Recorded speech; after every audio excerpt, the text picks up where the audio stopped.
Hello and welcome back to the Awakening Philosophy Podcast. My name is Jed and we are reading the Meno today. Hooray! Last time we discovered we have to go back to the beginning. Oh my goodness. What was the point of everything we went through for, what has it been, 23, 24 episodes already, if we are going back to the beginning? What's the point? And we can ask the same question if about us as human souls. Why? Well, because one thing that we have that we can take with us as we go back to the beginning is, well, we've got a few things actually. We've got an understanding of what virtue isn't. We've got an understanding of looking at the notes here on the board.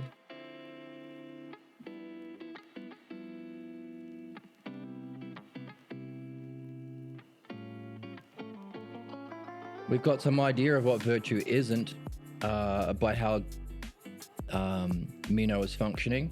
We've got some experience of how not to define something. We've got some understanding of what education shouldn't be by looking at how Meno is going.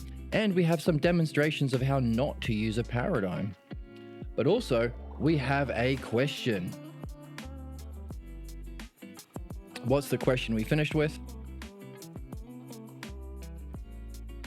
If virtue is the whole of being and not a part, like justice or holiness, then how can you know what virtue is as the whole of being without knowing the self? So we have a question about the self and perhaps some insight into the nature of the realm of being, where the Logos lives. Now, maybe the Logos also lives in the self in a special kind of way. That's the first hypothesis of Parmenides, but we can hold on to that for now. So, why go back to the start, having gone through everything we've gone through? Now, if we are wondering about the self, we could ask a question similarly about our destiny.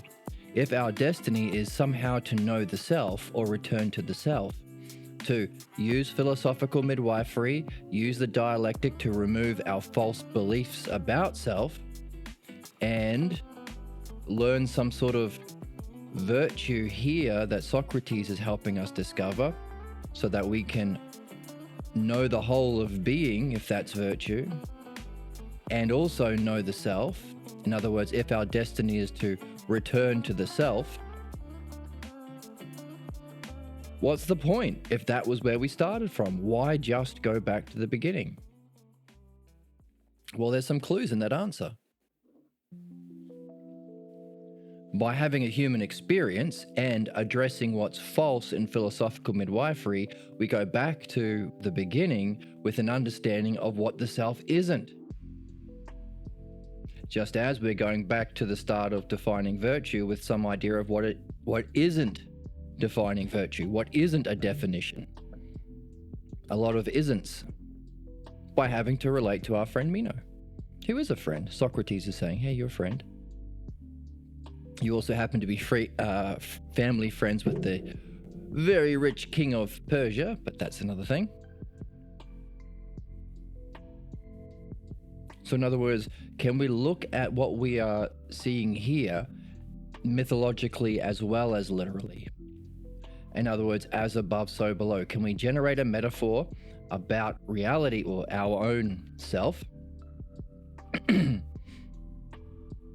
to maybe gain insight about our highest goals? Because as we've seen before, there is a possibility that there are levels to this. There's Meno, the everyday person who has ideas of virtue from belief and upbringing and family. Usually it's to do with picking teams and harming one team and being nice to another team and somehow getting away with it scot-free. Often collecting gold and silver so you can desire beautiful things and get them. Very common sort of stuff. Very low level. Right? plagued with injustices in many different ways in how you attain the good things the things that you think is good, not really addressing how do we actually know the good, not addressing whether or not these enemies should be our enemies if everyone does what they think is good, just like you, who is also, most people are just as mistaken as you. Not addressing the idea that, well, hang on a second, why would you, if somebody has a problem like you do, why would you want to hurt them? So lots of injustices not being addressed. Nevertheless, probably the most common idea of what justice, well, what virtue and excellence is, even today. So there's Meno. Then there's Socrates, somebody probably more like viewers of this podcast, or listeners if you listen. People who have maybe seen through a lot of that and are wanting to function more maturely and rationally. Maybe have a certain level of integrity and self-reflection. Hey, I notice other people are messed up. What am I messed up? And they don't realize it. Not only do they not realize it, they seem to be fiercely loyal to their very things that are causing them to be messed up. How am I like that? Why do I think I'm any different? This often gets people into philosophy. A desire to be rational and mature. Now, another way of getting into philosophy is you've had an experience of a non-physical level of reality. That Socrates is saying that's any good education should involve that. It's tragic that Meno hasn't got it. So you've had an experience of something non-physical, so you'd be lying to yourself if you thought that the excellence of yourself, of your soul, is just getting physical things if you know there's far more to reality than just physical expression.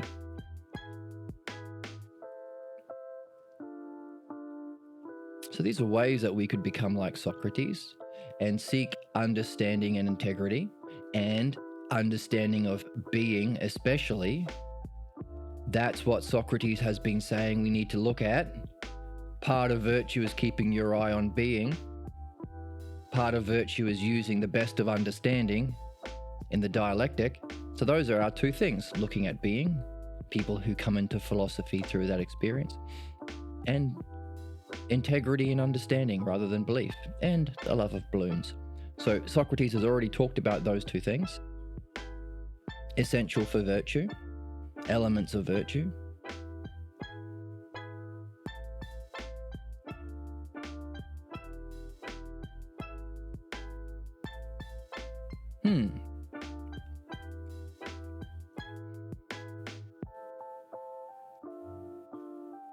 So that's what Socrates is doing. So at a higher level, we could be like, okay, I want to be like Socrates. I want to have this experience and this familiarity with this experience, this understanding of this experience, use my nous experience and dianoia understanding to function most excellently even in this physical world. One of the ways we do that is that's how we get a definition. You can't actually understand and define anything, even in the physical world, just by pointing at examples. You have to point to some sort of principle which exists in being, which is why Meno is struggling. And you have to use some sort of systematic method of understanding to figure it out as well. You can't just point to things you like. I like that person. I don't like that person. I like that quote by that poet. A lot of people think that way. But tragically or comedically, you won't get to any definition. So we would maybe want to be like Socrates, but then there's another layer. Often in his texts, Socrates, there is the immediate, the Meno, there is the twist or what's most meaningful, the second level. How do we actually not just address the conversation that's being had to Meno, but the conversation to those like us, probably, who are wanting to be more like Socrates. Now, of course, we are not one only. We transition. We're human beings. We fluctuate. Some days we'll be like Meno. Some days we'll be more like Socrates. Moment to moment, we might change. But there's usually a third or a second twist, a third level. Socrates often says, and by the way, there's something else beyond even what I'm doing. I am like you are like the hero of your story. You are like Hercules.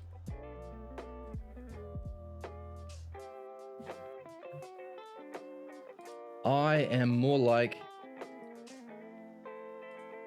Hercules' assistant, Iolaus. I allow you to go beyond me, says Socrates. In other words, there might be a third level beyond even Socrates that Socrates is encouraging us to get to. Now we could say, well, hang on a second. If there is a third level, like a lot of us can benefit significantly by looking at how he talks to Meno, looking at the conversations with Meno. But then after we have some familiarity with that way of being, with being in the game of philosophy, the human game, we are more learning about Socrates. But if there's a third level, why isn't it explicitly stated? Why is it hidden? Why is it a question? And why is it not only not defined, but not demonstrated by Socrates? That's a question we have. Because the opening question of the text is, can you teach virtue? And if you were to teach something, you would have to, give the definitions for the students to memorize and learn, but then maybe even demonstrate it. A good mechanic to an apprentice mechanic should not only be able to define the parts of the car, but demonstrate how to be a mechanic. Why then is there a third level possibly that is neither in the text? Why do we have to do the work to fill in those gaps and solve the puzzles? That's why it's fun. It's a mystery. It isn't straightforward. It isn't straightforward so that jokers like Meno and know-it-all, bow-tie wearing fascist, know-it-all whatevers, Sigma Alpha con artist grifters, the sorts of people who flood mainstream culture right now, they can't say, oh, I read the book, I know the answer, let me use it to be a knowing jerk and intimidate people and play out my fascism, play out my racism. Let me use what I think I have about knowledge because it's just spelt out in black and white. And I have, I was able to afford the time and the university fees to be told the answer by Harvard professors or whatever. Now I can use it to justify being a knower and use that image of knowing to justify whatever ignorance I have. Justify capitalism because I happen to be rich. Justify racism because what are you going to do with your wealth other than use it as an opportunity to play out your pathologos, unless you're doing midwifery. So in other words, there's a kind of levels to, see, I don't want to say gatekeeping. There's levels of initiation. Initiation is one of the words we've already seen in the text. So, in other words, it's open to not rich know-it-alls. Now, okay, just because you have gold and silver like the king of Persia doesn't mean you're necessarily going to play out your pathologos more. It's more likely. You have more freedom, you're more privileged, and so on and so on. But Meno is one of those rich kids, able to have positions, honors, what was the word? Honors and offices in the city, privileged. Well, that's not the prerequisite for this game. The prerequisite is virtue. Are you practicing virtue? Are you reading with this level of integrity? Are you trying your best to practice it? So that's one good thing about it not being taught directly.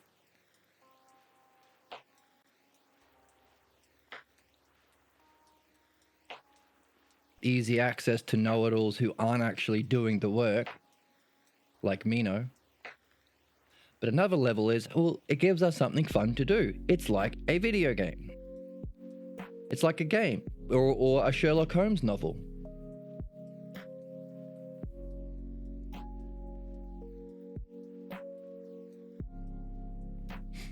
he's giving us an opportunity to have some fun and discover things and go on a quest.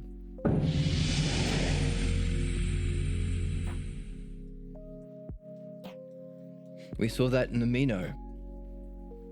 Levels, before you get to philosophy, you have to do philomathesis. And then after philosophy, there's philophronesis. So philosophy is like a middle level. But even after phronesis, there's another level that he's not even going to mention. You have to figure it out. Same thing here. What could be the level beyond even what Socrates is demonstrating and defining? Because he's given a few dialectic definitions of virtue already. And right here, right before we go back to the beginning, we have a kind of definition that virtue is the whole of being. And from that, we have a question: how can you have the whole of being? And we have a clue, which was the last thing we read. How can you know what virtue is if it's the whole of being, if you don't also know self? So there's a higher question for us. There is that third level. So Meno, how do you have virtue or get what you want if virtue is desiring beautiful things and being able to get them? Then there's Socrates. Well, actually, how do you have virtue how do you actually figure out how to understand anything?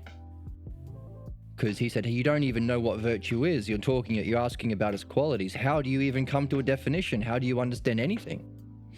And how do you teach people how to understand?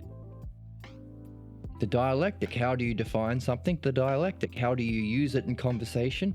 That's what he's been demonstrating. He's defined and demonstrated the dialectic. So this might be virtue, or it might be an aspect of virtue, or he might be giving a definition and demonstration of a strategy we can employ to get to virtue. We're carrying several hypotheses as we read to see which of those pan out to be true. Now, this is also something interesting that happens in when you talk to Socrates, as we're doing. To answer one question, sometimes he'll slip in, oh, by the way, in order to do this thing here, you have to first know this thing, which is more important and better. For example, the question given was, can you teach virtue? Well, in order to do this question, which is a low question, we have to do a more meaningful task, define virtue. But in order to do that, we have to do a more meaningful task, figure out how to define anything. What's the paradigm for understanding? So this is something that a good artisan will do. In other words, someone will come with a question,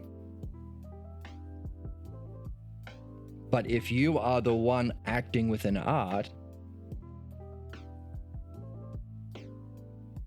it's your job to actually guide them to what benefits them that they might might not know. Imagine you're a doctor and a patient comes in and says, oh, I've got a sore shoulder.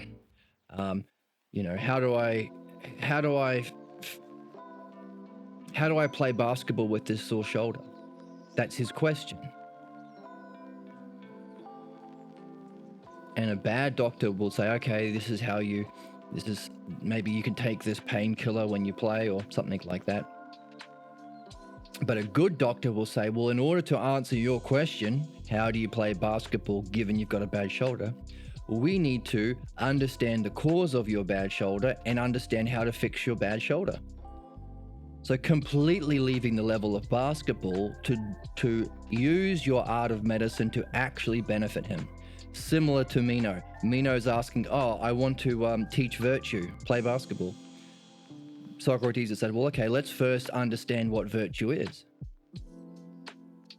By the way, do you know what virtue is? Sure, I don't. And he just doesn't. So addressing Meno's false beliefs about what virtue and excellence is going to benefit his soul more greatly than answering his question directly. Who's in charge here? Should Meno be in charge, the one who is ignorant, just because he's rich and handsome? Or should Socrates, who possibly has an art? And so we can wonder about what an art is and how he's using whatever he has, whatever knowledge he has. He says he doesn't know virtue, but does he know something that allows him to function as an art that benefits? He seems to, because he seems to have recognized that there's a certain idea of what it means to be knowing that Meno has, where you confidently give answers to every question, what we call a know-it-all. And he happens to be a rich, privileged person who thinks being wise is being a know-it-all, which is wrong. And he thinks being virtue is, getting all the things you like and harming people you don't like, being sexist towards women, thinking that slavery should exist. These are all terrible understandings of what virtue is, beliefs about what virtue is. So, as a good doctor, he's addressing what's most significant to the soul of his friend, interlocutor in the conversation. Now, that's for Meno. He might also be functioning in the same way for us. We might be wondering these questions because we are probably more open-minded, rational, and curious and wondering than Meno is. So we want to know, well, how do we do this dialectic? How do we function in this awesome way that Socrates is? How do we help people? And Socrates might be introducing an even higher question still, in a similar way he did with Meno, but for us. Because here he said, hey, you know how you readers, like 2,500 years in the future, us, you and me, and all of your family behind you, because I'm assuming that these podcasts is a big celebratory family affair, and you have all your friends and family watching this together. Maybe. For you guys, hey, by the way, if virtue is the whole of being, how can you know what virtue is unless you first know the self? To Meno, how can you know whether virtue can be taught unless you first know what virtue is? And for us, how can you know what virtue is if you don't know the self? Another layer up. So, what's the point of going back to the beginning? Look at how far we've progressed. We've learned heaps about the most common beliefs about virtue, even in our society today, like Meno. We've learned a lot about what a Meno kind of person is. Most people you'll meet every day. We've learned a lot about how we could address them to be beneficial to them. We learned a lot about the problems they have, the education they're likely to have. We've learned a lot about how they're going to be struggling to have any definitions. They're going to be tied to false beliefs, harmful beliefs that they think are good. We've realized that, hey, that doesn't make them our enemies. It's just that they have been led by belief instead of recognized for themselves through understanding. Equally so, their enemies are in the same position as them. Their enemies are just like them, and so shouldn't be their enemies. We've learned the significance of the dialectic. We've learned the significance of keeping our eye on being when we do it. We've learned that if we are doing our best to manage ourselves with the dialectic in that way, we're always going to be functioning with justice. We're doing our best to use our highest level of understanding, dialectic, to manage ourselves. We've also learned that you don't even have to be successful. You can be at a loss or aporia, either at a loss for gold and silver and honors and a good job and fame. You could be lacking all that, but still have self-virtue.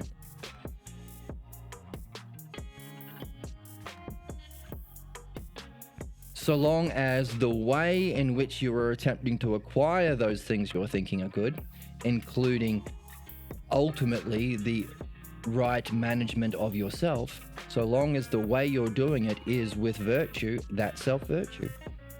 And the opposite, if you think that gold and silver and fame and honors and a good job in the city are good things and worth pursuing. If you acquire them in an unvirtuous or unjust way, that's not virtue. You can't say, look how great I am with this money, Jeff Bezos, because you acquired it through abusing all of the workers, using their the inherent inequality and oppression and slavery built into capitalism, and using their fear of starvation, fear of homelessness to exploit them catastrophically for your ridiculous billions and billions and billions of dollars. Just like you can't say, look how great I am that I have all this Instagram fame, but you got famous by punching old ladies in the street.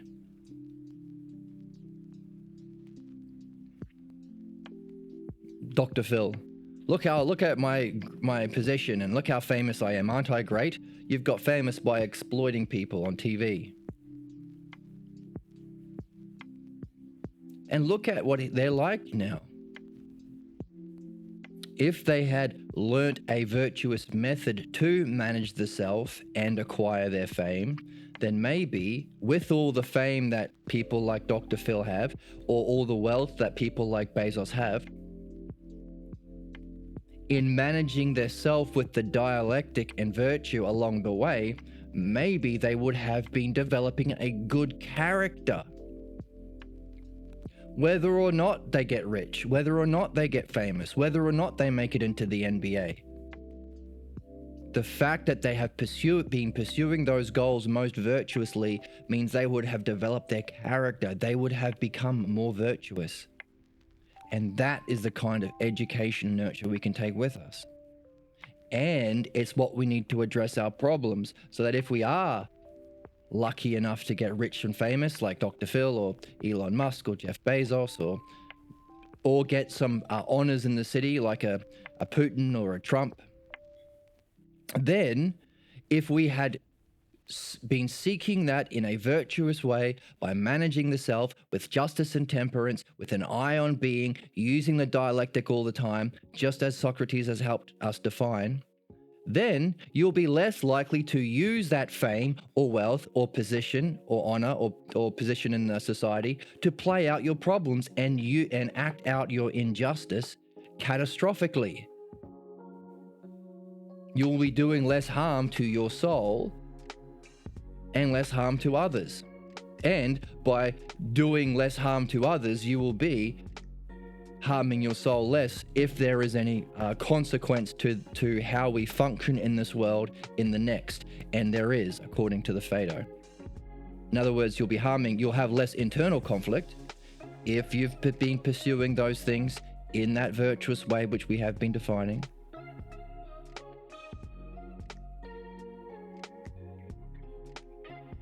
And when you do reach that, so when you are in that, not only do you have less conflict within yourself, you will be doing less harm to others, which again will harm others less, which is very important. But also, the more that you harm others, the more likely you are going to have a bad time wherever you go when you leave this incarnation. And it's likely going to affect your reincarnation. That's what we've been learning in the Phaedo. There is a significance to how we act, to how we learn, to how we nurture our souls. So we've got a lot already, even though we're going back to the start. And another thing that we have going back to the start is a new higher question. Not only are we carrying the lower question from Meno, can virtue be taught? Not only are we carrying the higher question, what exactly it is, the definition of virtue, and what is how do you define and understand anything that we got from Socrates, but now we have a third level, because if virtue is the whole of being, how can you know the whole of being if you don't know the self? Which is fantastic, because that represents the three levels of metaphysics: the physical level of becoming, the eternal level of being, and the higher level that's even the cause of that, the self. The three levels that the key words that Socrates has been using: autos, self itself at the highest level, the experience or idea of self, level of being, and itself, things in the physical world. Same thing to good. So the same thing. So this is a word that Socrates has been using. So every time we see the word altos, and thankfully we can now, we haven't been able to do it before, but now we have the Balboa translation.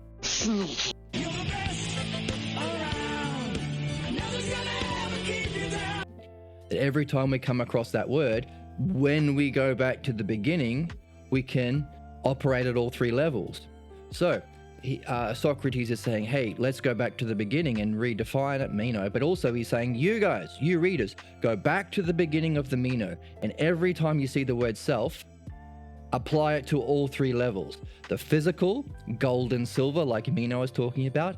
Being, like I've been talking, your focus of the dialectic, where justice is. And the one self. Because how can you know the whole of being unless you are looking at it from a greater dimension of whole? That was our level here. How can you address Meno's false beliefs of the physical world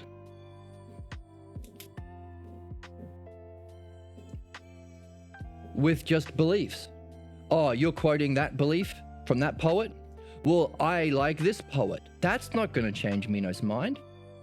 You like the Bible? I like the Quran. That's not going to change anyone's mind.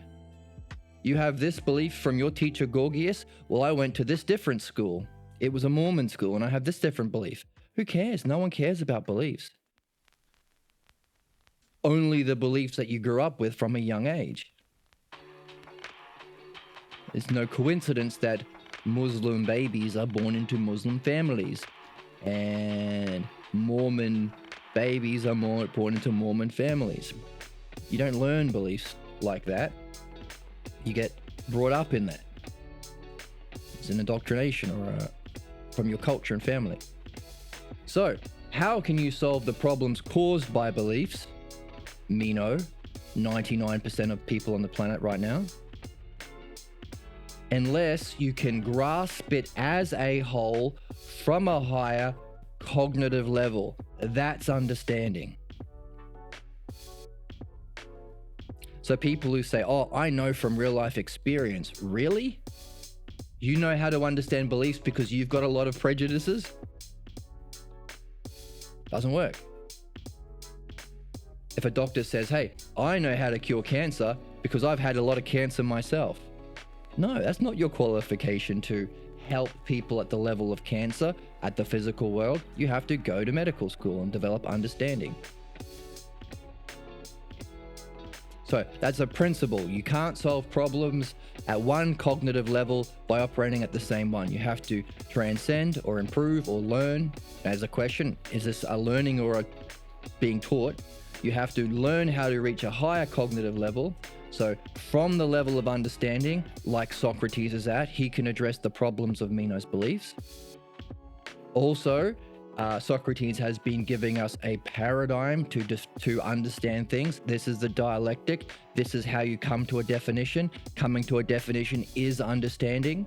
And by the way, the thing that you keep your eye on when you use this dialectic is things in the realm of being, the eidos. It's the very first definition that Socrates gave us.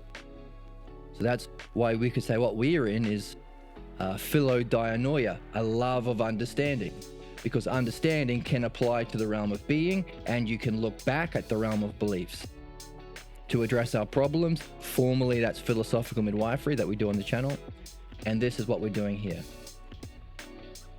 But if that's what Socrates, if that's the level that Socrates is operating on, because he's talking to Meno, there is also another more interesting and exciting and fascinating conversation going on between Socrates and us. In other words, it might be a principle that if you're meeting someone at this level, you probably don't want to be all the way up here. You'll be too far out of their reach. It's too big of a jump. You're too far away. You're calling out to them for too far away down the road. They can't hear you. So Socrates, because he's relating to someone on this level, what's Meno focused on? The physical world. He wants gold and silver and honor and offices in the city. He wants fame and a good job.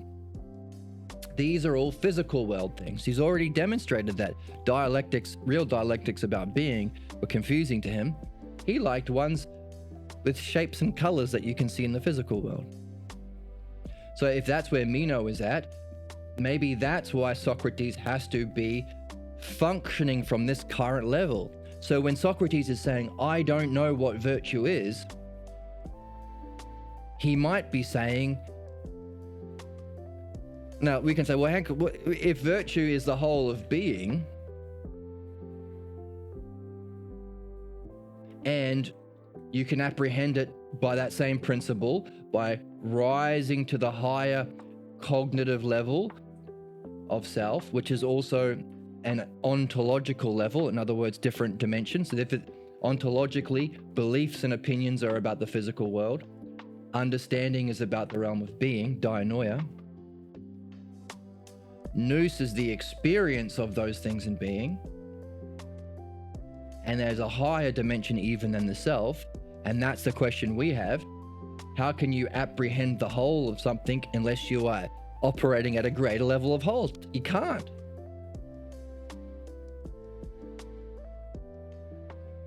It's not possible. So when Socrates says, I don't know what virtue is, he might be saying, I don't know what it is now, right now, because I am not operating from the level of nous. That would be too far above you. And I wouldn't be able to help you deal with your false beliefs and learn understanding. So when he says, I don't know what virtue is, well, maybe he understands what virtue is because he's been giving us a lot of fantastic definitions and dialectics on virtue. So he does know it in a kind of way that we call understanding, but he might not be at that state of knowing it as a whole because that would be too far down the road for Meno. Right? If you've just started to learn how to play football, you don't start going to a Real Madrid coaching clinic. That's too far away. You've got to learn basics before you learn this advanced stuff. That's for the highest level. So that is a possible hypothesis that might address our question. How come Socrates says he doesn't know virtue, but he seems to be operating with a good level of understanding of it? Now, if that's the case, Socrates is here for now because that's what's needed for Meno, then he also might be saying to us, hey, for you guys, while I'm looking at Meno like this, I'm looking at you guys here, us, reading the book together.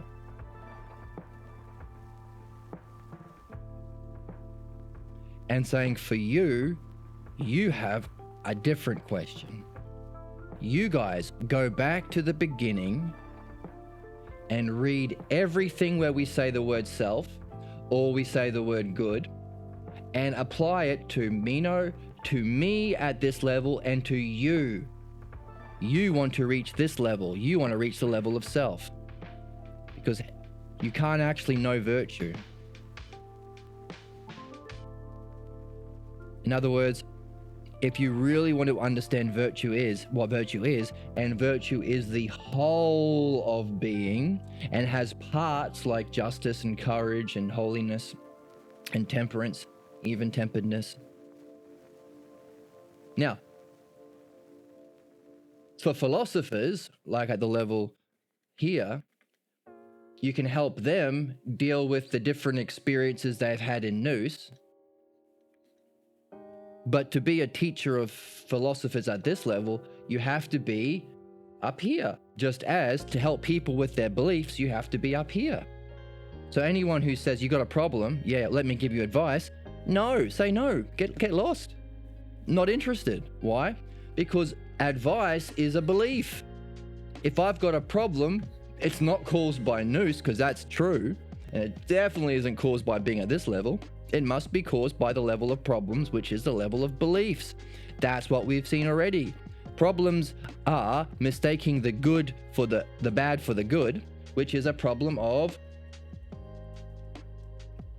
being led to believe.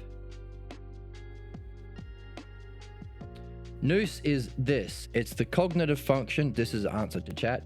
Cognitive function where you can apprehend the eidos, the various aspects of the realm of pure being.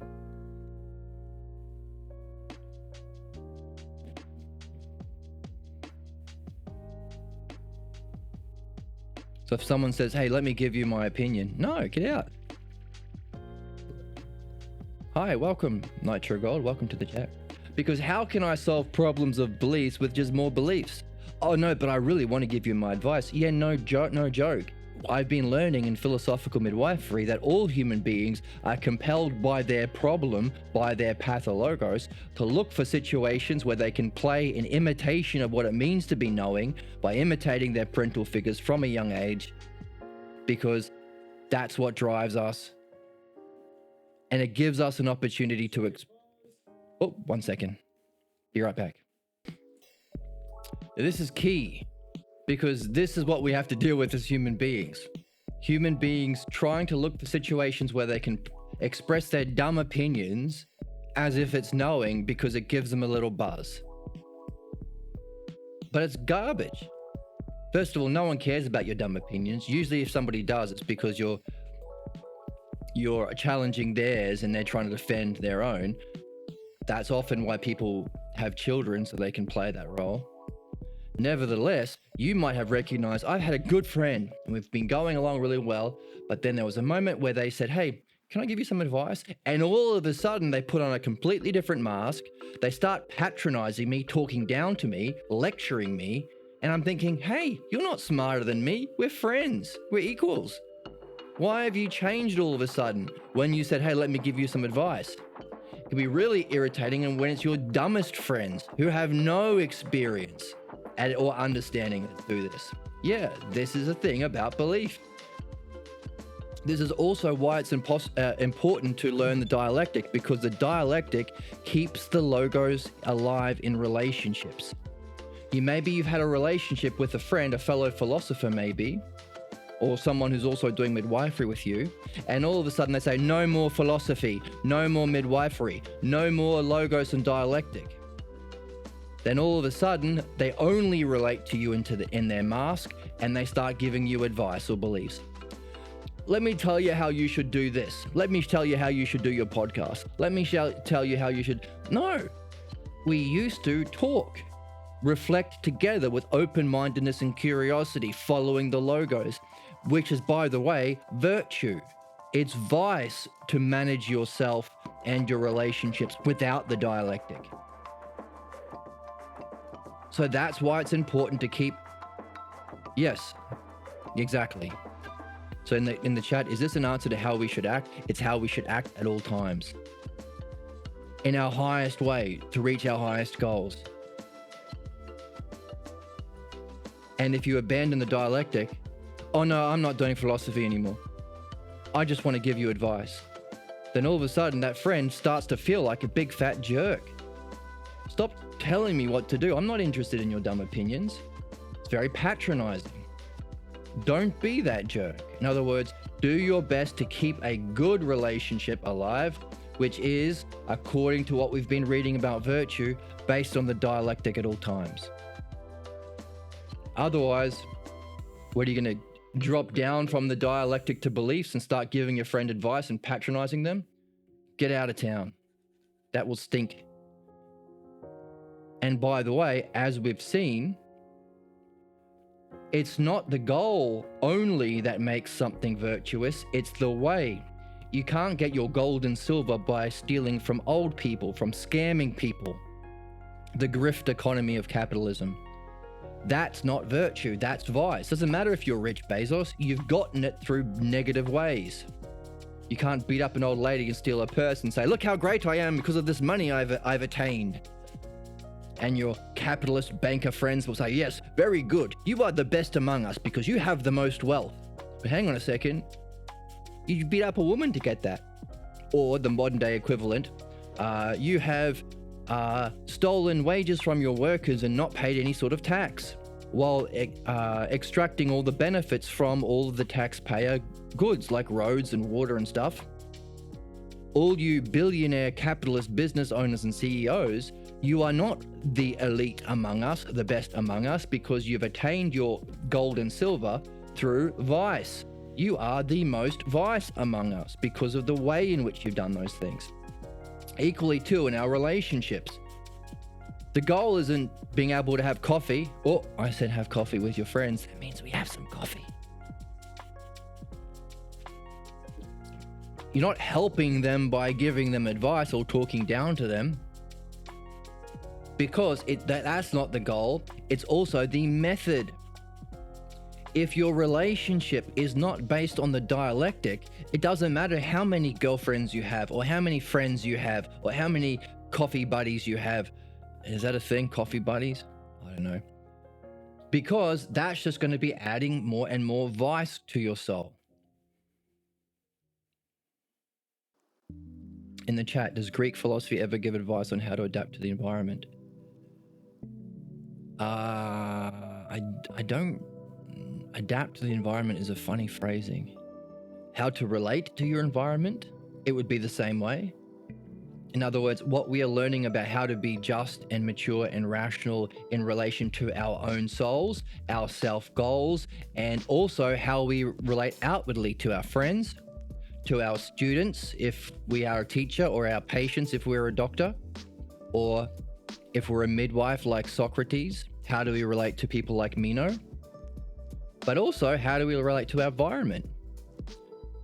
That would solve a lot of problems in our society. How do we use this dialectic, this rational approach to renewably and sustainably use the resources, sharing completely, no gatekeeping, because this is open, dialectic's open to everyone, sharing completely all technology, all resources, so that we can sustainably and renewably meet all human needs with little to no work needed from human beings, freeing us up to spend our time doing this.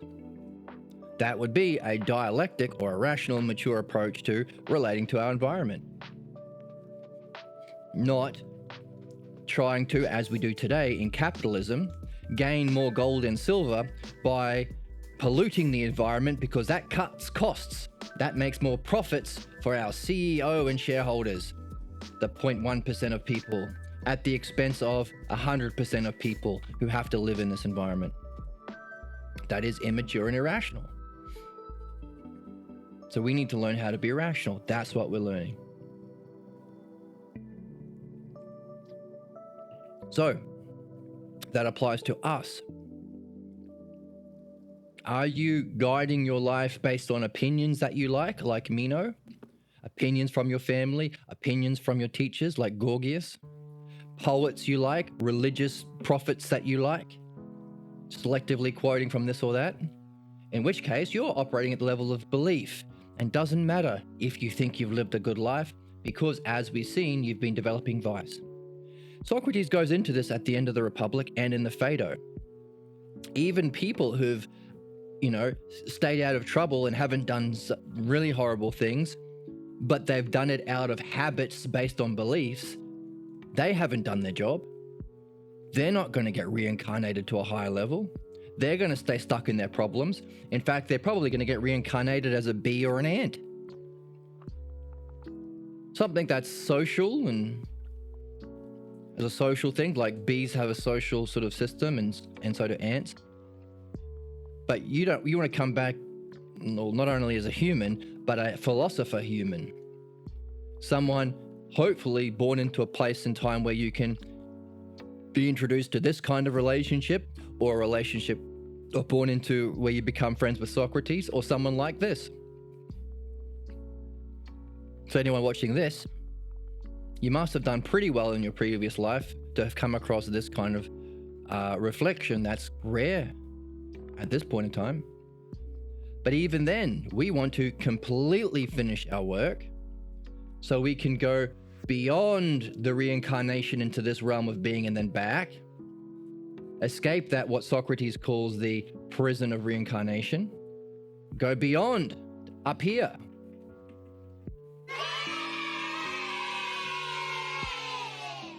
That's not going to be done if you're not learning the basics of virtue, if you're not managing yourself through dialectic, understanding based on the paradigm of understanding called the logos, in being, focused on being, using it as a paradigm to guide your action and the management of yourself. That's justice. Even if you don't get there, you're still developing justice because you're practicing the dialectic. Hey, even if you don't make the NBA, but you've been getting up every morning and eating well and training and learning in the right way, you've been developing character. You've benefited. If you get, and the other side, if you get rich because you've stolen from a lot of workers, like capitalism, you are not better because you haven't been developing virtue through the method. Or like Granny, who didn't learn philosophy, didn't do midwifery, but didn't really do anything. Like, she went to church on Sunday. She was a pleasant person. You know, everyone says that she's nice. You haven't done your job still. Sure, you haven't been a Trump or a Putin or a Hitler, but you still haven't done your job. That's what we're learning here. So what do we have to do? Let go of beliefs, maybe use our understanding to uncover our dearly held false beliefs, like Socrates is helping Meno do, like we do for ourselves in philosophical midwifery on this channel, and instead, and use that freedom to learn the dialectic, which is understanding, and manage our soul with the dialectic at all times as best we can. And that means not only how we manage ourselves, but how we manage everything, including our relationship to our friends. When you meet for coffee, are you going to connect at the level of beliefs? Hey, do you believe Cowboys are the best football team? Do you believe in Jesus or believe in Zeus? Or are you going to meet for coffee with your friends and say, hey, let's practice a dialectic. What's something we're interested in? And your friend will say, well, I like things in the physical world like gold and silver. And you need to say, well, actually, let's think about things that actually exist in being, beauty itself, justice itself, limitless itself, like limit and unlimited, same and different, like and unlike, one and many, beauty, justice, goodness. Let's focus on one of those things that we have been reading about because we have a nose in a Platonic text. That's half of this channel. Let's talk about one of those and not just tell us what we like and dislike about it, our opinions and beliefs, but let's organize our thoughts using the dialectic. Let's use our half an hour or hour-long coffee meetup to do this. What Socrates has defined so far of virtue is that's self-virtue. Even if we are aporia, even at the end of it, we are completely at a loss, completely puzzled, frustrated because we haven't learnt more about beauty itself or justice itself. But the fact was, even if we didn't end up with an insight, the way that we were doing it means we have been learning and nurturing into ourselves self-virtue. That's the significance of the dialectic.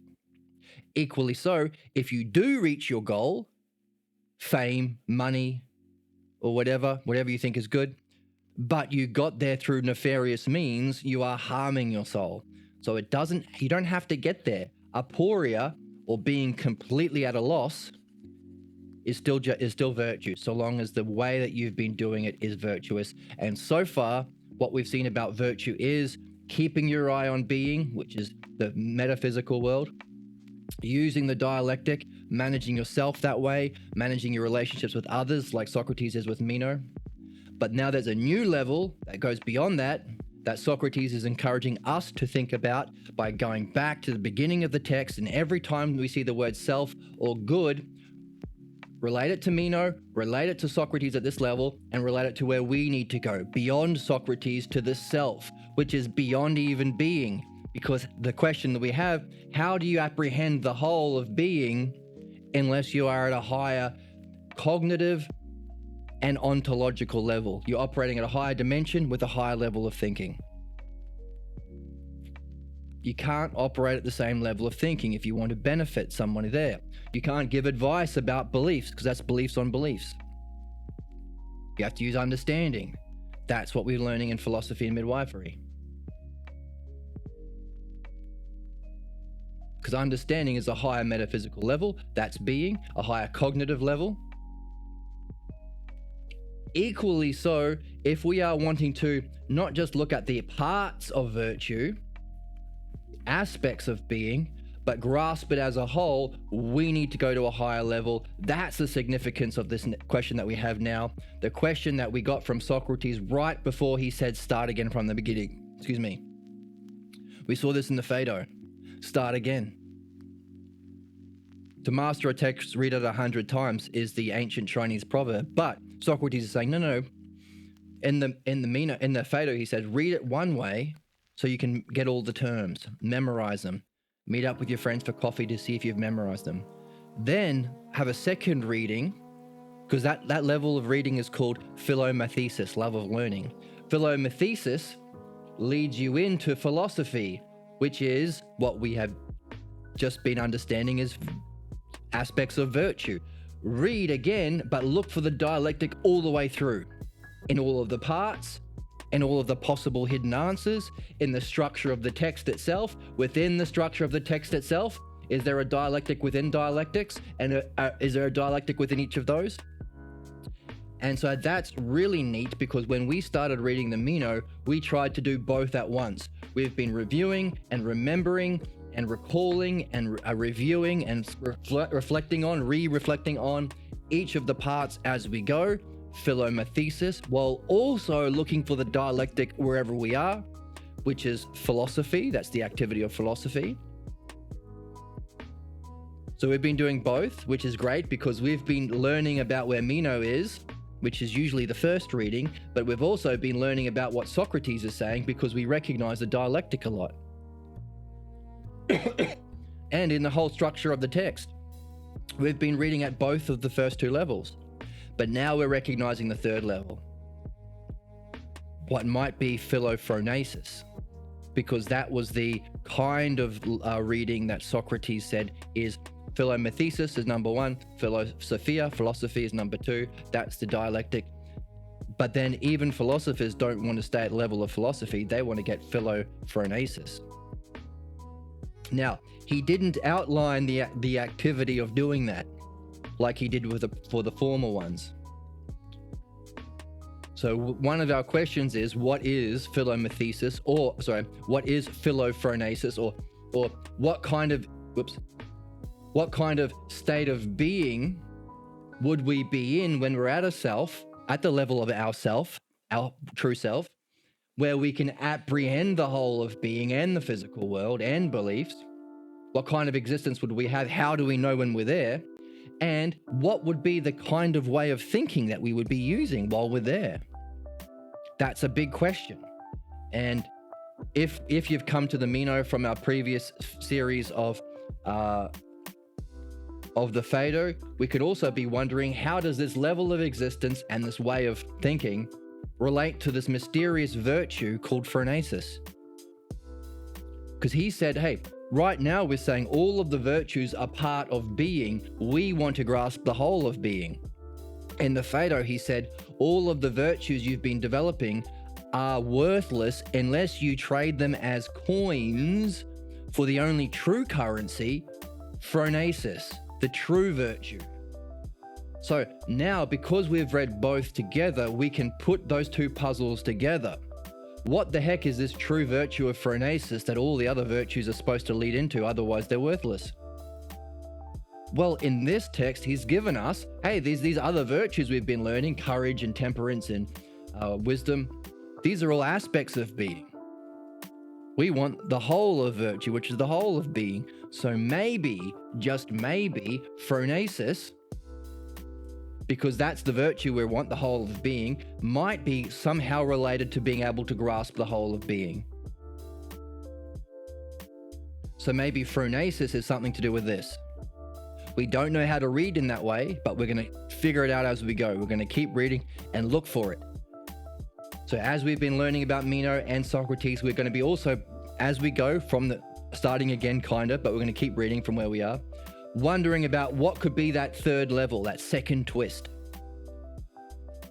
Every time we see the word self, we have an opportunity, because self means the particular. Where Meno is, it means the honorific, which is for Socrates, and it means the self up here. So every time we see the word good or self, good, also the same thing. You can have good things in the physical world. You can have goodness itself. And you can have the good self or the one self up here. So whenever we see the word one or good or self or altos, we have an opportunity of wondering about what is this third level that Socrates is telling us to read at, which is pretty neat. And maybe it's related to phronesis. So if you're carrying that big question from the Phaedo, oh, and if you are watching along with our Republic reading group, we have a similar question in the Republic. He talks about phronesis as kind of the goal of everything we've been learning in the Republic too. It's a big question we are having at the moment at the time of recording. Well, some of us at the reading group have. So that's pretty neat. In the chat, what do you think about people who believe that philosophy is all subjective? That's called ignorance. That's what most people think. That's what Meno is thinking. That's just an opinion. That's not understanding. You can have an opinion about medicine, but that's not the same as having an understanding of a doctor. And literally, it's a misunderstanding of the word, the definition. Philosophia means love of wisdom. Wisdom is a virtue which exists in here. Wisdom is one of the virtues: courage, temperance, justice, holiness. These are all, as we've been reading, are aspects of being eidos. Now, the virtue of wisdom means following the logos. That's what we can discover in philosophy, in the Republic, following the logos. The activity of following the logos, or the what Socrates calls the self-study, the highest study, and the actual study of philosophy is called the dialectic. So we can put the two together. If the virtue of Sophia, wisdom, is following the logos, then the activity or the method is the dialectic. So philosophy is by definition the dialectic. Now Socrates says, well, there are people who he calls them bald-headed tinkerers. People who like philosophy because they don't like their other jobs that they should be doing. They don't like working the 9 to 5, so they say, well, I'm going to call myself a philosopher. We see that all through our current society. 90% of YouTube videos or self-help or personal development courses you see are these people, what I call professional opinion havers. It's an economy. Someone like Andrew Tate started off as a regular person. He realized that he could get a lot of people listening to him if he pretended to be more sexist and racist than he was when he was on Big Brother back in the early days. He liked that attention and it became his habit, and all of a sudden it became what he identified with. Saying the most controversial things, so he got a lot of attention. But that's not his goal. His goal is, now that I've got the attention, I can pass off my personal beliefs as opinions as though they're true. I can pretend to be the knower. That's what Socrates calls a bald-headed tinkerer, or an anti-logos person. Anti-logos. They say there is no such thing as logos. There is no objective understanding and paradigm we can all follow to reach truth. Everything is opinions, and I just want an audience that likes my opinions. Professional opinions haver. Now, Socrates says, you know what? The word for opinion is doxia. So following the logos through mastering the dialectic, and which isn't the end. It's not the goal of philosophy. Philophronesis is greater than philosophy. Philosophy is to lead into philophronesis. If philosophy is literally learning the dialectic and following the logos, and as we've been reading, if you're doing the dialectic isn't about stuff here. You can use it to learn music. All of my music students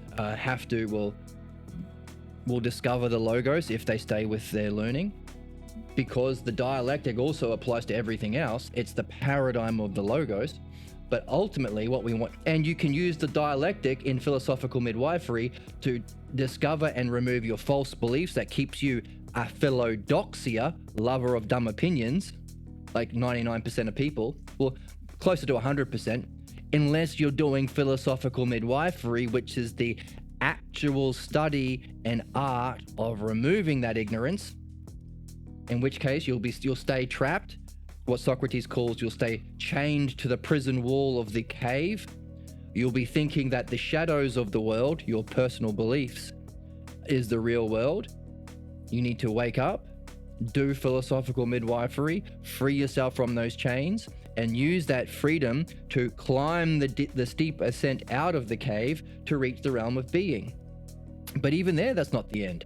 You need to be able to use that virtue you have been developing, the dialectic, to reflect even on the realm of being, which is what Socrates is saying to do right now in our text, because we need to go beyond the realm of being to apprehend the whole of being from a higher metaphysical level. You can grasp it as a whole. That's the self. Ask, what's the cause of even being? Now, you can only ask that question if you have trained yourself in how to ask questions. How to ask questions is literally the dialectic. How to give your dumb opinions as if they're true, that's not philosophy, that's philodoxia. That's called anti-logos. All of those people who think what you said, philosophy is just a subjective opinion, they do their best to shut down the dialectic, to shut down conversation, shut down the logos. That's the opposite of philosophy, it's vice. Now, if you have people who think that in your life, just take everything I just said and express it to them in an easy to follow step-by-step way so they understand it too. Then you'll be practicing the dialectic. So not only will you be defining what philosophy is by talking about the dialectic, you'll be demonstrating it because you are using the dialectic to say all those things that I just said. Now, hopefully, you're not just saying it because you believe me. That's down here. You are saying it because you are keeping that as a hypothesis in your mind as you read through the text with us and you see it for yourself in the text.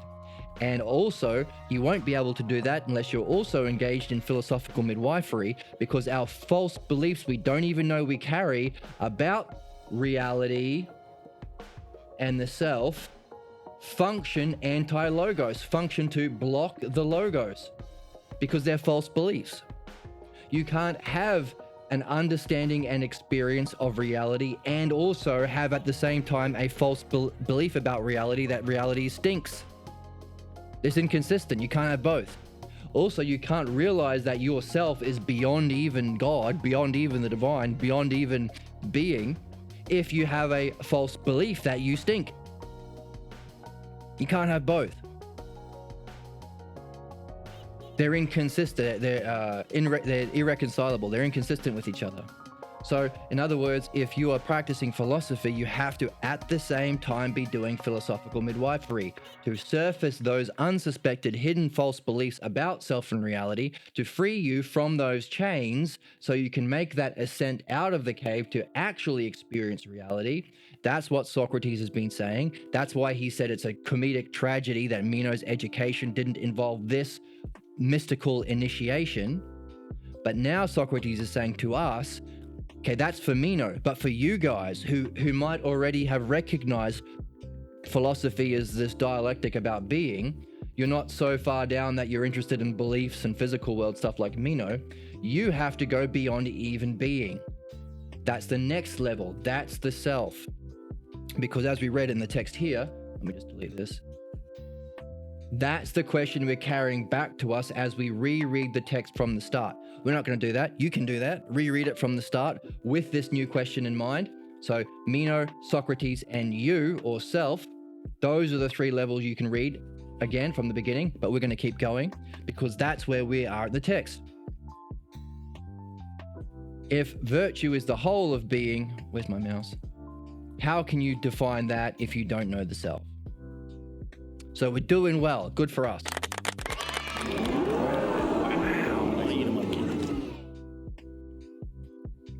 In the chatty chat, no man is an island. So, yeah, philosophy is not a solo quest. It's not a one-person game.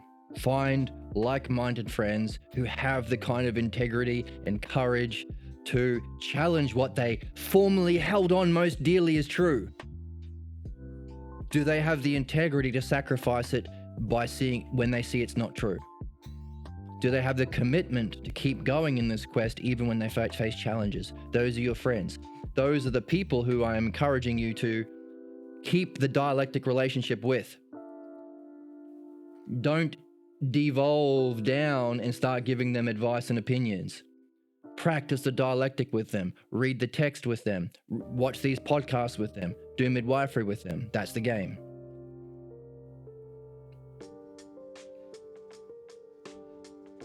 You would never teach a tyrant.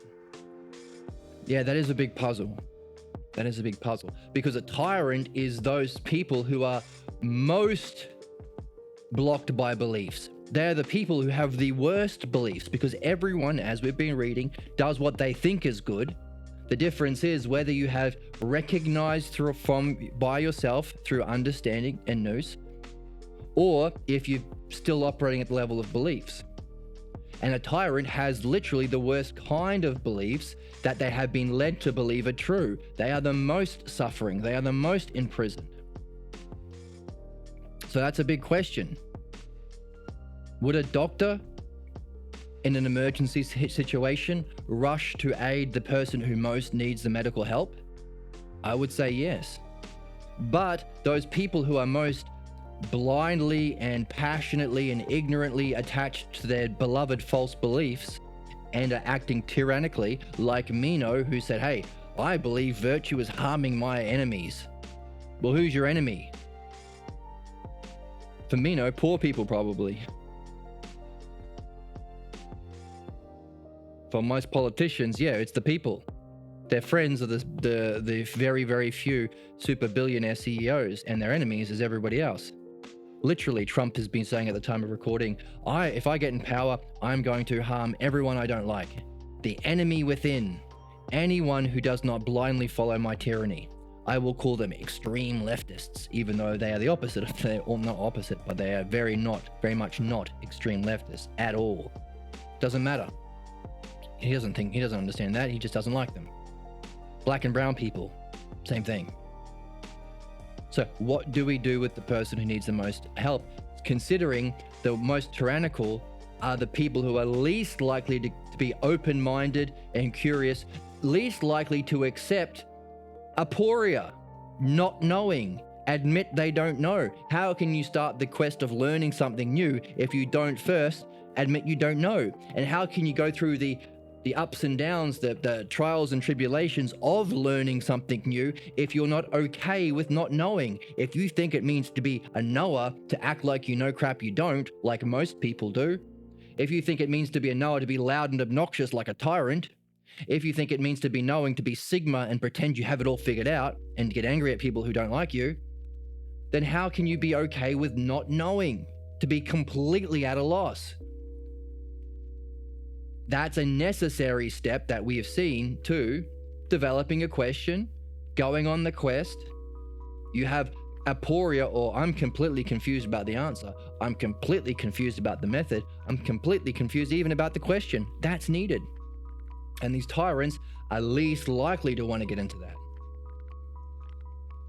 So the grifters, the grifter economy, the fascists and the racists and the conservatives and all these sorts of people who pretend to be interested in debate, but they're not. Well, that's what debate is. Debate is to win the argument. In other words, who can act the most knowing? Socrates started the whole conversation by saying, I don't know. Meno tried to make fun of him. I think that being wise is acting like you know. And you've already lost the debate. I've owned you.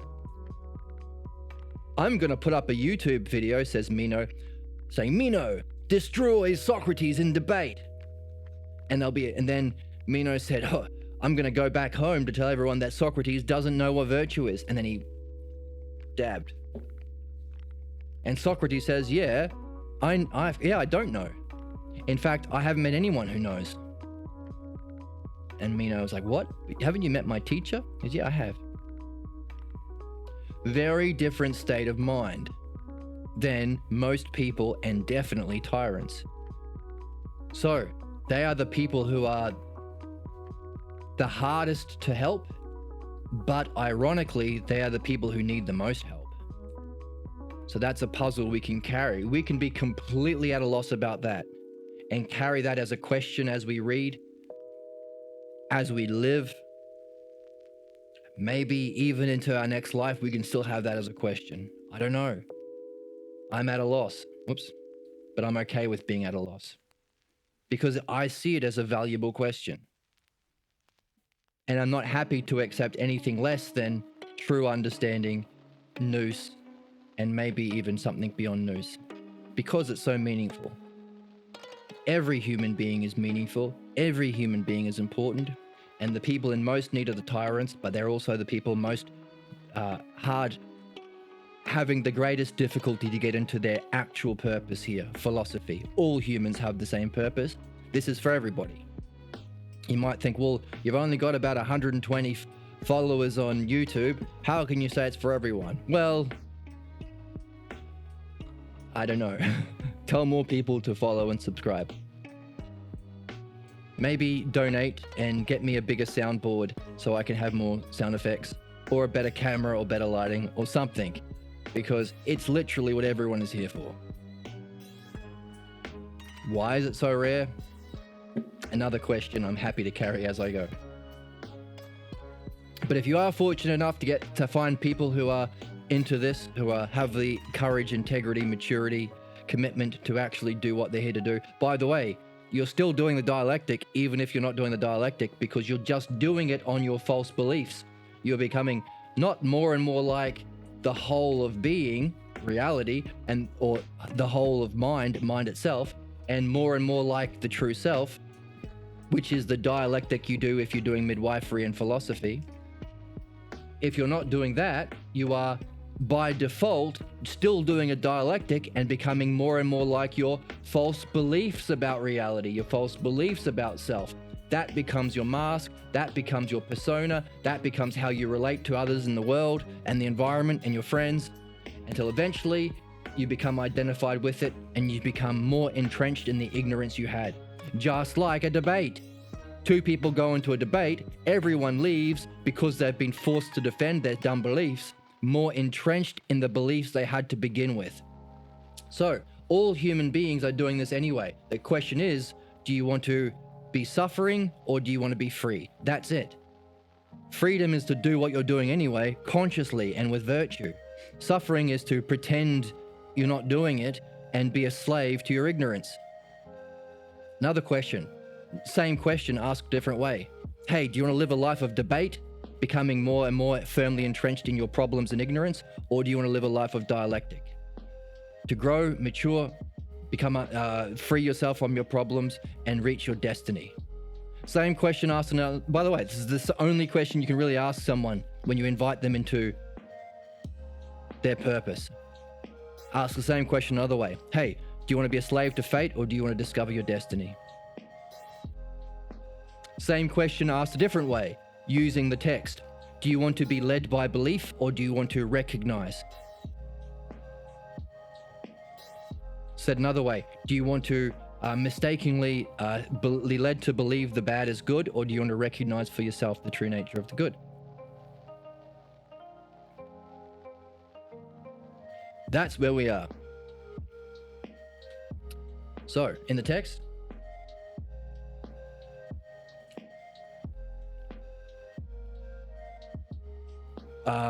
we recognize that justice and these other things are justice, courage, holiness, temperance are all parts of virtue. We want the whole of virtue, but how can you know the whole of virtue if you don't know the self? So that's our third level of question that we're carrying. Number one, how do we free ourselves from the beliefs like Meno? In other words, how do we change our mind? How do we drop our ignorance? And our question is, does Meno drop his ignorance? If he does, how can we be like him? If he doesn't, how can we become better at him? That's the first layer. Second layer, how can we become more like Socrates? How can we have a dialectic understanding of the aspects of being for ourselves? How can we use the dialectic to be focused on it, talk about it with our friends, function with it, so that we are open to have the experience of nous ourselves?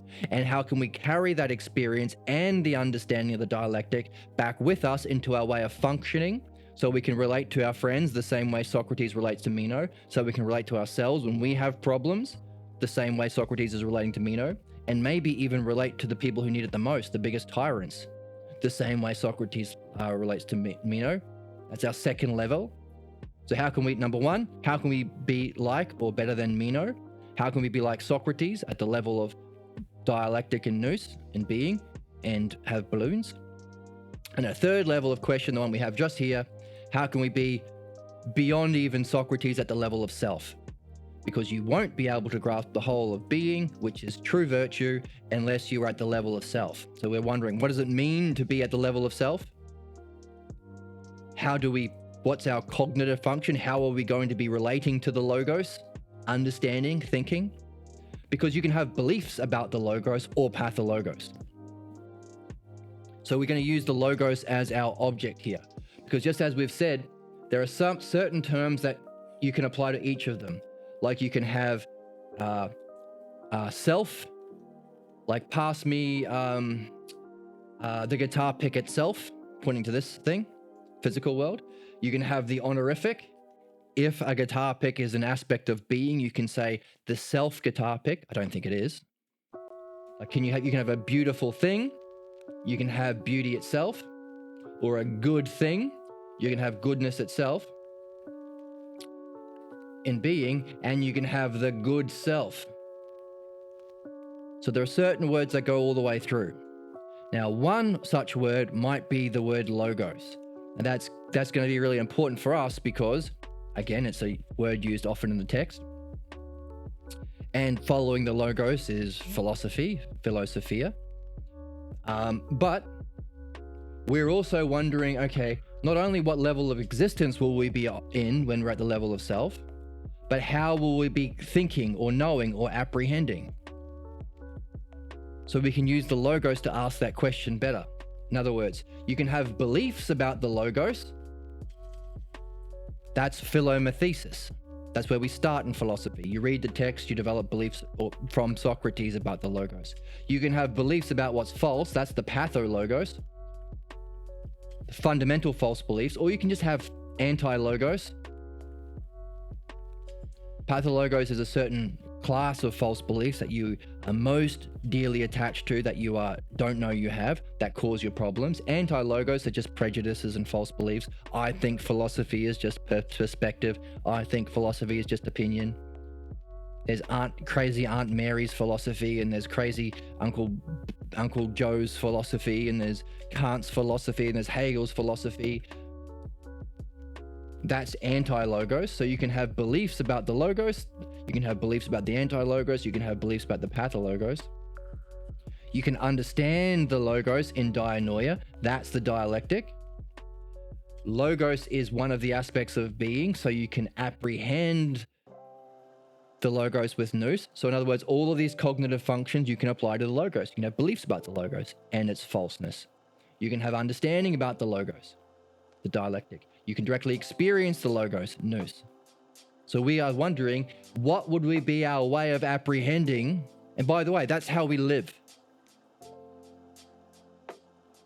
In other words, we're not mindless. We're not like amoeba. We all live according to the logos, according to our cognitive level of functioning of the logos. In other words, when you see a person, you say hello to them if that's your belief. If you're racist and the person is a color that you don't like, you will relate to them differently. In other words, you're not relating to physical things, you're relating through your beliefs.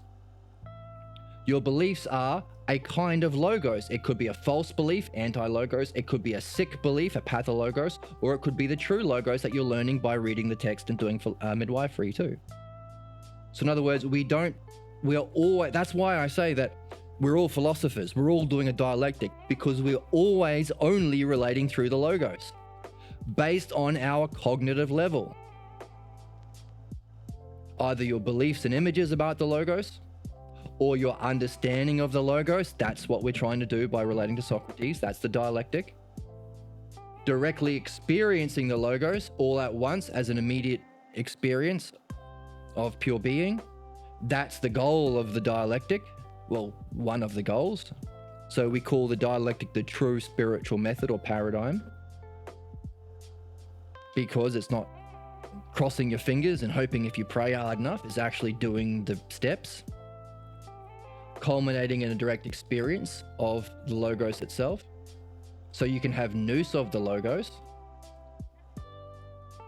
And one of the questions we have about the self is, hey, we have something called the first hypothesis of Parmenides, which is a logos of the one self. Now, there's a big puzzle, because in that first hypothesis, he says, there is no logos of the self, but there is also. So it's a kind of puzzle that you will only figure out if you're reading the first hypothesis. Because he says, hey, by the way, the one self is what truly is, but you know what? It isn't. You can't say it is. It's a puzzle. It's what really is, but it doesn't exist, because this is a level of existence. Then how can you say this self is what truly is if it doesn't exist? Now, if you can figure out the catch in that puzzle, then you can apply it equally to the same thing he says about the logos.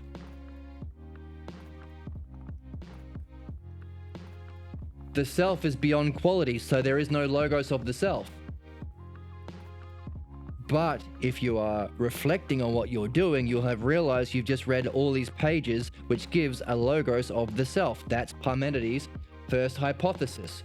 His use of the dialectic from himself, of himself.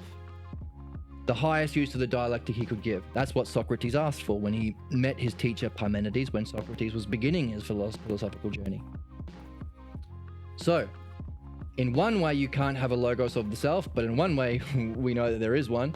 So we can use the word logos, which is what we are following. That's what it means to be a philosopher, following the logos. But we know there are different levels. So we can ask, if this is what we're looking for, we want to reach our highest, truest, most real self. Know thyself. Oh, not just know thyself and show thyself. Function from this level. Help other people out of the cave. Help people like Meno. Maybe even help tyrants if you're able to. That's part of having an art. So know thyself and show thyself. So our question is, what is this level of existence? How will we recognize when we're there? And how would we function? In other words, how will we relate to the logos from this level? We'll take that question with us, because this level of apprehending the logos allows us to have all of being as a whole. And in being, you can grasp one of the eidos is eternity, allowing you to grasp the whole physical world, all of eternity as a whole.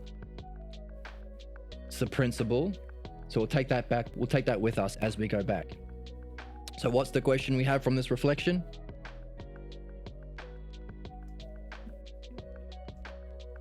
The one that Socrates gave us is, how can you know whatever virtue is if it's the whole of real beings? Just to reflect. So righteousness and these other virtues we can say are real beings. If you do anything without it, you are getting vice. That which comes to be without justice comes to be with justice will be virtue. On the other hand, that which comes to be without any of these real beings is vice. If you get your money without actually acting with justice and wisdom, that are real beings, you're actually harming your soul. Doesn't matter if you're rich, doesn't matter if you're president, doesn't matter if you're famous. You can be harming your soul the most if you've been getting there without justice. Right? Famous P. Diddy, right? Rich Jeff Bezos, right? Powerful Putin and Trump and Hitler. Clear to see, but now we have a firm understanding of it. We can make that case using the dialectic. Always, whenever we start being Bezos-like or whatever, or if we meet the people, maybe if they become friends. So if those are the real beings, what did we ask for? Hey, by the way, he said, Meno, you're playing me, you're joking with me. You're playing with me. What do you mean? I said, give me the whole of virtue or excellence. You've given me parts. You've said that justice, which is a part of virtue, one of the real beings, is a part. Doing whatever you're doing with a part of virtue is virtue. It doesn't make sense. We want the whole of virtue. Don't cut it up into parts. There we have to go back from the beginning with a new question. What's the question he gave us? How can you know whatever virtue is if it's the whole of real being if you don't know the self? So that's the question he gave us. That's what we've been reflecting on and pondering about, and hopefully getting as puzzled as can be, as aporia as we can. The very thing that tyrants and fascists can't do. We don't want to be like that. We don't want to be like Meno if he gets stuck. We want to develop questions. And what has been our question? Well, the one that he gave us was, how can you know the whole of being or virtue without knowing the self? We are adding to that our questions. What kind of existence is the self? So we know what it is we are when we're there, and how we can know that we're there, and how will we know it or apprehend it. And we've polished up that question, make it even more shiny. That's part of the game, having a question, polishing it up. So another way of saying that is, how do we relate to the logos from the level of self? So what is the level of existence of self that we are wanting most ideally, that our destiny? How do we know we're there? And how do we relate to the logos through it? So that we can relate to ourselves, relate to others, function within art, and even maybe reflect on ourselves even in that state there.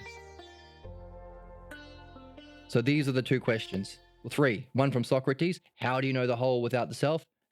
Our second one that we've birthed, what kind of existence is that level of self beyond being that can grasp the whole of being? And how do we relate to the logos in that kind of cognitive way, that special way from that level? We're taking all that back to the start. Now, maybe we won't go back to the start yet because we're already 14 pages deep. Let's keep reading but take these questions with us. Remain puzzled.